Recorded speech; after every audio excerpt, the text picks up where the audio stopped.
வணக்கம் நண்பர்களே, நீங்கள் பார்த்துட்டு இருக்கிறதோட தமிழா. நம்ம சேனலில் ஆல்ரெடி போட்டிருந்த ஒரு வீடியோவில் கஸ்டம் ஷேப்ஸ்குள்ளே எப்படி டெக்ஸ்ட்டை ரேப் பண்ணுறதுன்னு போட்டிருந்தோம். ஸோ அந்த வீடியோ நீங்கள் பார்க்கலன்னா அதை பார்த்துட்டு அதுக்கப்புறம் இந்த டுட்டோரியலுக்கு வாங்க. அப்போ தான் இது நல்லா அண்டர்ஸ்டாண்ட் பண்ணிக்க முடியும். அந்த டுட்டோரியல் லிங்க் மேலே ஐ பட்டனில் கொடுத்துருக்கேன், கீழே டிஸ்கிரிப்ஷன்லேயும் கொடுத்துருக்கேன், மறக்காமல் பார்த்துக்கோங்க. இந்த வீடியோவில் என்ன பார்க்க போகிறோன்னா, அதே மாதிரி கஸ்டம் ஷேப்ஸ்குள்ளே டெக்ஸ்ட்டை ரேப் பண்ணிவிட்டு அந்த டெக்ஸ்ட்டுக்கு நல்ல ஒரு டெப்த் எஃபெக்ட் கொடுத்து ஒரு 3D லுக்கில் எப்படி பண்ணுறதுன்னு தான் பார்க்க போகிறோம் இந்த வீடியோவில். நீங்கள் இப்போ தான் நம்ம சேனலை மொதல் தடவை பார்த்துட்டு இருக்கீங்கன்னா மறக்காமல் சப்ஸ்கிரைப் பண்ணிட்டு பாருங்கள். சரி, வாங்க வீடியோக்குள்ளே போகலாம். இந்த மாதிரி நான் ஒரு பல்ப் ஷில் அவுட் இமேஜ் எடுத்திருக்கேன். நீங்கள் ட்ரை பண்ணும்போது ஒரு ஃபுல் ஷேப்பில் இருக்க ஷில் அவுட் இமேஜ் எந்த இமேஜ் வேணாலும் எடுத்துக்கலாம். ஸோ அதை எப்படி எடுக்கிறதுனா, ஜஸ்ட்டு கூகுளில் போயிட்டு பல்ப் ஷில் அவுட்டுன்னு அடிக்கிறேன். இந்த மாதிரி ஷில் அவுட் இமேஜஸ்லாம் வரும். இதை ஜஸ்ட்டு ஏதாவது ஒரு இமேஜை கிளிக் பண்ணிவிட்டு அதை ரைட் கிளிக் பண்ணி காப்பி கொடுத்துக்கோங்க. உங்களோட இல்லுஸ்ட்ரேட்டரில் ஒரு நியூ டாக்குமெண்ட் ஓப்பன் பண்ணிவிட்டு அதை Ctrl+V கொடுத்து பேஸ்ட் கொடுத்துருங்க. அந்த மாதிரி நீங்கள் பேஸ்ட் பண்ணதுக்கப்புறம் உங்கள் இமேஜ் இந்த மாதிரி ரேஸ்டராக தான் இருக்கும். ஸோ இந்த இமேஜை கிளிக் பண்ணிவிட்டு டாப்பில் உங்களுக்கு இமேஜ் ட்ரேஸ்னு ஒரு ஆப்ஷன் இருக்கும். இதை ஜஸ்ட் ஒரு கிளிக் பண்ணிக்கோங்க. தென் இந்த ட்ரேசிங் ரிசல்ட்டுக்கு பக்கத்தில் எக்ஸ்பேண்ட்னு ஒரு ஆப்ஷன் இருக்கும், அதை கிளிக் பண்ணிக்கோங்க. இப்போ Ctrl+Shift+G கொடுத்துக்கோங்க, அன்குரூப் ஆகிடும். இப்போ வெளியில் ஒரு கிளிக் பண்ணிவிட்டு இந்த லைன்ஸை மட்டும் செலக்ட் பண்ணி டெலீட் கொடுத்துருங்க. இப்போ நம்மளோட ஆப்ஜெக்ட் நமக்கு வெக்டாராகவே இருக்கும். ஸோ இது எல்லாத்தையுமே செலக்ட் பண்ணி நான் ஷிஃப்ட்டை ஹோல்டு பண்ணி இந்த மாதிரி ஹரிசாண்டலாக ரொட்டேட் பண்ணிக்கிறேன். தென் சைஸை லைட்டாக ரெடியூஸ் பண்ணிக்கிறேன்.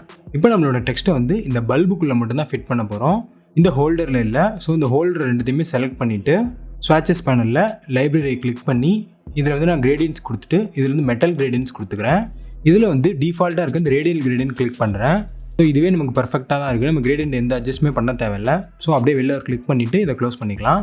இப்போ பென் டூல் எடுத்துகிட்டு பல்பை ரெண்டாக ஸ்ப்ளிட் பண்ண போகிறோம். ஸோ இங்கே ஒரு கிளிக் பண்ணி இந்த மாதிரி நான் ஒரு கர்வ் ட்ரா பண்ணிக்கிறேன். இதில் இப்போ ஃபில் தான் இருக்குது. ஸோ ஸ்ட்ரோக்காக மாற்றணும். இந்த ஏரோ கிளிக் பண்ணி நான் ஸ்ட்ரோக்காக மாற்றிக்கிறேன். இந்த லைனை ஆல்ட்டை ஹோல்டு பண்ணி டூப்ளிகேட் பண்ணி கீழே கொஞ்சம் வச்சுக்கலாம், கொஞ்சம் கேப் விட்டு. தென் இந்த ரெண்டு லைனையுமே செலக்ட் பண்ணிவிட்டு லைட்டாக மேலே ஏற்றிக்கலாம்.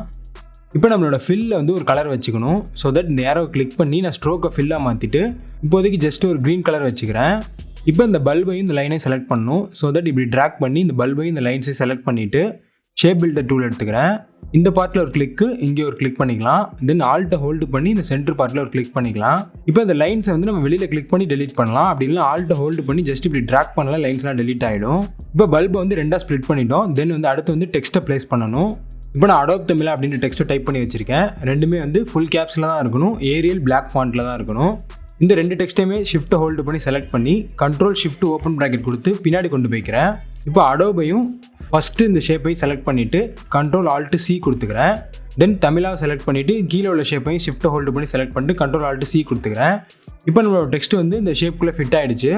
ஸோ இதுக்கு அடுத்த ஸ்டெப் இதை நம்ம 3Dயாக மாற்றணும் இந்த ரெண்டு டெக்ஸ்ட்டையுமே.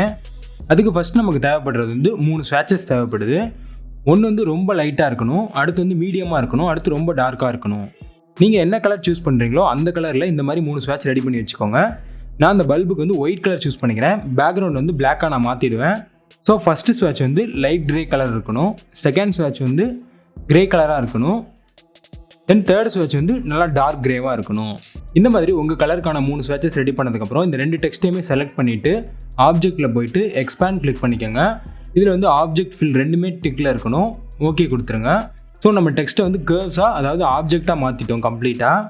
இதுக்கப்புறம் இதை எடிட் பண்ண முடியாது. இப்போ இந்த ரெண்டு டெக்ஸ்ட்டுமே தனித்தனியாக இருக்கும். ஸோ இது ரெண்டுத்தையுமே செலக்ட் பண்ணி Ctrl+G போட்டு குரூப் பண்ணிக்கோங்க. இதுக்கப்புறம் நான் சொல்ல போகிற ஸ்டெப்ஸ் தான் ரொம்ப இம்பார்ட்டண்ட்டான ஸ்டெப்ஸு. இதில் நீங்கள் தப்பு பண்ணிட்டீங்கன்னா கண்டிப்பாக உங்களோட அவுட்புட் கொலாப்ஸ் ஆகிடும். ஸோ இந்த டெக்ஸ்ட்டை செலக்ட் பண்ணிவிட்டு ஐட்ராப்பர் டூல் கிளிக் பண்ணிக்கோங்க. இதில் இந்த light colour, medium colour, dark colour 3 colour வச்சுருப்பீங்க. இதில் மீடியம் கலரை கிளிக் பண்ணிக்கோங்க. அடுத்து இந்த டெக்ஸ்ட்டை Ctrl+C Ctrl+F கொடுத்துக்கோங்க. So that placed in place, அதே இடத்துல இதே டெக்ஸ்ட் பிளேஸ் ஆகிடும். இப்போ ஷிஃப்ட்டை மட்டும் ஹோல்டு பண்ணி சின்னது பண்ணக்கூடாது, ஷிஃப்ட் ஆல்ட் ரெண்டுத்தையுமே ஹோல்டு பண்ணி இந்த மாதிரி சின்னது பண்ணுங்கள், ரொம்ப சின்னதாக பண்ணிவிடுங்க. இந்த மாதிரி சின்னது பண்ணிவிட்டு வெளியில் கிளிக் பண்ணிடாமல் ஐட்ராப்பர் டூல் எடுத்துக்கோங்க. இந்த 3 கலரில் நீங்கள் எது டார்க்கான கலராக சூஸ் பண்ணி வச்சுருக்கீங்களோ அந்த டார்க்கான கலரை கிளிக் பண்ணிக்கோங்க. ஸோ ஃபஸ்ட்டு வெளியில் மீடியம் கலர் அப்ளை பண்ணோம், அடுத்து உள்ளார டார்க் கலர் அப்ளை பண்ணிட்டோம். இந்த டெக்ஸ்ட் பின்னாடி கொண்டு போகணும். Ctrl+Shift ஓப்பன் ப்ராக்கெட் கொடுத்து இந்த டெக்ஸ்ட்டை கம்ப்ளீட்டாக பின்னாடி கொண்டு போயிடுங்க. இப்போ இந்த ரெண்டு டெக்ஸ்ட்டையுமே செலக்ட் பண்ணிவிட்டு இந்த பிளெண்ட் டூலை டபுள் கிளிக் பண்ணிவிடுங்க. ஆல்ரெடி இந்த பிளெண்ட் டூலை பற்றி டீட்டெயிலாக ஒரு வீடியோ போட்டிருக்கோம். அந்த வீடியோட லிங்க் மேலே ஐ பட்டனில் கொடுத்துருக்கேன், கீழே டிஸ்கிரிப்ஷனில் கொடுத்துருக்கேன். பார்க்கணும்னு விருப்பப்படுறவங்க பார்த்துக்கோங்க. ஸோ இதில் ஸ்பெசிஃபைட் ஸ்டெப்ஸ் கிளிக் பண்ணிவிட்டு ஒரு 700 கொடுத்துட்டு ஓகே கொடுத்துக்கோங்க. இப்போ இந்த செலெக்ஷன் அப்படியே தான் இருக்கணும். ஆப்ஜெக்டில் போயிட்டு பிளெண்டில் போயிட்டு மேக் கொடுத்துக்கோங்க. ஸோ இங்கே இப்போ என்ன ப்ராசஸ் ஆகிருக்குன்னா, நம்ம ஃபஸ்ட்டு வெளியில் பெரிய ஷேப்புக்கு வந்து மீடியமான கலர் கொடுத்தோம், உள்ளார இருக்க இந்த சின்ன ஷேப்புக்கு வந்து டார்க் கலர் கொடுத்தோம். மீடியம் ஷேப்லேருந்து டார்க் கலருக்கு அப்படியே ஃபேட் ஆகுது பாருங்கள் உள்ளார. இந்த ஃபேட் ஆகிற டிஸ்டன்ஸில் வந்து 700 ஸ்டெப்ஸ் இருக்குது. ஸோ இதனால தான் இது நமக்கு 3D ஃபீல்டில் தெரியுது. இப்போ 3D எஃபெக்ட் பண்ணிட்டோம், பட் அவுட் சைட் லேபிள் வந்து லைட் கலர் கொடுத்தா தான் நமக்கு வந்து இந்த டிசைன் வந்து ஃபுல்ஃபில் ஆகும். ஸோ இந்த ஷேப்பை கிளிக் பண்ணிவிட்டு ஆப்ஜெக்டில் போயிட்டு எக்ஸ்பேண்ட் கிளிக் பண்ணிக்கோங்க. அதே மாதிரி ஆப்ஜெக்ட் ஃபீல்ட் ரெண்டுமே செக்கில் இருக்கட்டும், ஓகே கொடுத்துருங்க. இப்போ Ctrl+Shift+G கொடுத்து அன்குரூப் பண்ணிக்கோங்க. இப்போ நம்ம என்ன பண்ணியிருக்கோம்னா, இந்த பிளெண்ட் ஆன 700 லேயரையுமே பிரிச்சிருக்கோம். இந்த பாருங்கள், இந்த மாதிரி எடுத்திங்கன்னா உங்களுக்கு தனித்தனியாக வந்துகிட்டே இருக்கும். ஸோ நான் Ctrl+Z கொடுத்து எல்லாத்தையுமே அன்டூ பண்ணிக்கிறேன். இதில் வெளியில் இருக்க இந்த லேபிளை மட்டும் கிளிக் பண்ணி ஐட்ராப்பர் டூல் எடுத்து இந்த லைட் கலர் வச்சுருக்கீங்களா, அதை ஒரு கிளிக் பண்ணிங்கன்னா உங்களோட டிசைன் வந்து கம்ப்ளீட்டாக முடிஞ்சிடும்.